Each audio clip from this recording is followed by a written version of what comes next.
3 வரங்கள். ஏழை ஒருவன் ஒரு தேவதைக்குத் திருப்தி ஏற்படும்படி நடந்து கொண்டான். அந்தத் தேவதை அவன் முன்னர் தோன்றி 3 சொக்கட்டான் காய்களைக் கொடுத்து அவற்றை உருட்டி 3 வரங்களைப் பெற்றுக் கொள்ளுமாறு கூறியது. மகிழ்ச்சி அடைந்த அந்த மனிதன் வீடு திரும்பி தன் மனைவியிடம் விவரத்தைச் சொன்னான். பண ஆசை பிடித்த அவளோ பணத்திற்காகக் காயை உருட்டும்படிச் சொன்னாள்.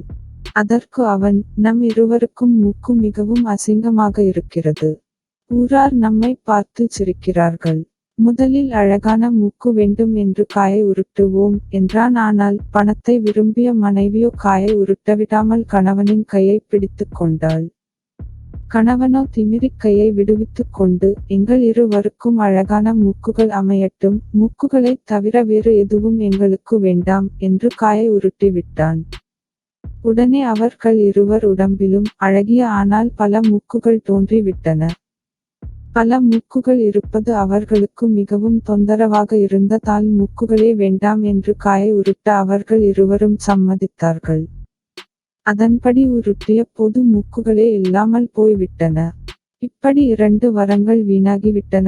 என்ன செய்வது என்று அவர்களுக்கு ஒன்றும் புரியவில்லை. கேட்பதற்கு இனி ஒரே ஒரு வரம் தான் மீதி இருந்தது. மூக்குகள் இல்லாத காரணத்தால் அதிக விகாரமாக இருந்தது. இந்த நிலையில் வெளியில் போக அவர்கள் மிகவும் நாணினார்கள். அழகிய மூக்குடன் வெளியே போனால் உங்களுக்கு அழகிய மூக்கு எப்படி வந்தது என்று ஊரார் கேட்பார்களே, அதற்கு என்ன பதில் சொல்வது என்று அஞ்சினார்கள்.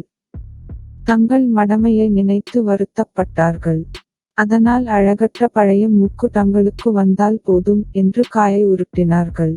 ஆசைப்படாதே, ஆசைப்படுவது உனக்கு கிட்டும், அதோடு கூட தேவையில்லாத பந்தமும் வரும் என்பதை இந்த கதை விளக்குகிறது.